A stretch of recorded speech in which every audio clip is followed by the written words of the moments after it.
மாமா மாமா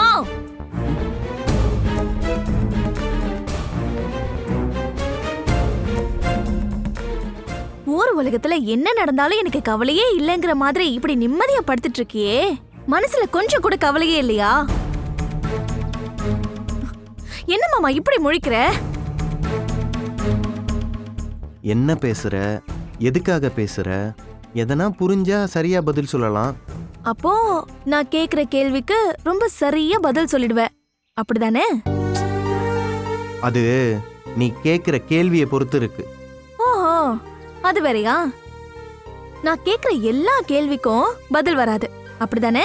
வீம்பு பேசாத மல்லி. நான் ஏன் உன்கிட்ட வீம்பு பேசணும் மாமா? வீம்புக்கு பேசுறதுக்கோ இல்ல அன்பா பேசுறதுக்கோ உனக்கு நான் யாரு மாமா? என்னம்மா நீ பேசுனா கோபமா பேசுற, இல்லனா அடுத்த நிமிஷமே இப்படி உறைஞ்சி போயிடுற. அடடே, அந்த அளவுக்கு என்ன உன்னால கணிச்சுக்க முடியுதோ? அதிசயம்தான் மாமா. இதத்தான் வீம்புன்னு சொல்றது. ஒருத்தன் புரிஞ்சு பேசுனா புரியாம பேசுறான்னு சொல்ல வேண்டியது. முடிஞ்ச அளவுக்கு என் கூட பேசாம இரு, அதுவே போதும். ஆமா ஆமா, அதத்தானே நீ எதிர்பார்க்கற. நானா பேசாம கொள்ளாம இருந்துடணும், அப்படியே கைய கழுவிட்டு ஐஸ்வர்யா கிட்ட போய் ஒட்டிக்கணும், அப்படிதானே? இப்ப எதுக்கு நீ தேவையில்லாம ஐஸ இழுக்கிற? ஐசு இவர்தானே அவங்களுக்கு செல்லமா பேர் வச்சாரு. இப்ப ஏன் அவங்கள பத்தி பேசுற?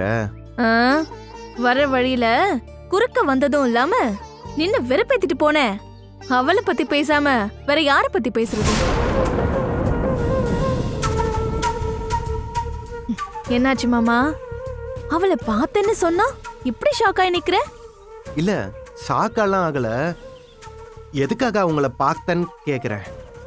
நானா பார்த்தேன், அவதான் என்ன பார்த்தா. பார்த்ததோட நிப்பாட்டாம வம்பு பேசிட்டு போறா. நீயும் பேசுனியா? பேசாம சும்மா விட்டுருவாங்களா? ஏன் மல்லி, உனக்கு எதுக்கு அவங்க கூட தேவையில்லாத பேச்சு? நீ சும்மாதான் என்கிட்ட ஒட்டிட்டு இருக்கியா? ஏதோ சதி பண்ணி நான் தான் உன்னை இழுத்துட்டு வந்தனா. எல்லாமே இன்னும் கொஞ்ச நாள் தானா, நீ திரும்ப அந்த வீட்டுக்கே போயிடுவியாமே. நான் ஏன் சதி பண்ணணும்? உன் மேல இருக்கிற பாசத்துல ஆசையில போலீஸ்ல கம்ப்ளைண்ட் கொடுத்தேன்.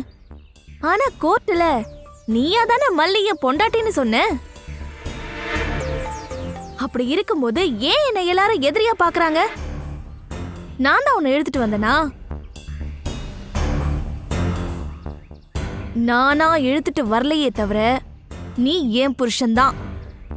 இனி யாரும் அத பத்தின சந்தேகத்தோட என்கிட்ட வந்து பேசுனாங்க, உன் ஐஸ் இல்ல எவ்வளா இருந்தாலும் நான் உண்டில்லன்னு பண்ணிடுவேன். வேணாம் மல்லி, நம்ம யார் சண்டைக்கும் போக வேணாம். அவங்க பக்கத்துல அவங்க பேச்சு நியாயமா இருக்கலாம். திரும்ப திரும்ப அவங்க கிட்ட வம்பு வளர்க்காம ஒதுங்கி இருக்கதான் நமக்கு நல்லது. ஒதுங்கி இருக்கலாம், தப்பு இல்ல. ஆனா தேடி வந்தா கண்டிப்பா நான் விட மாட்டேன்.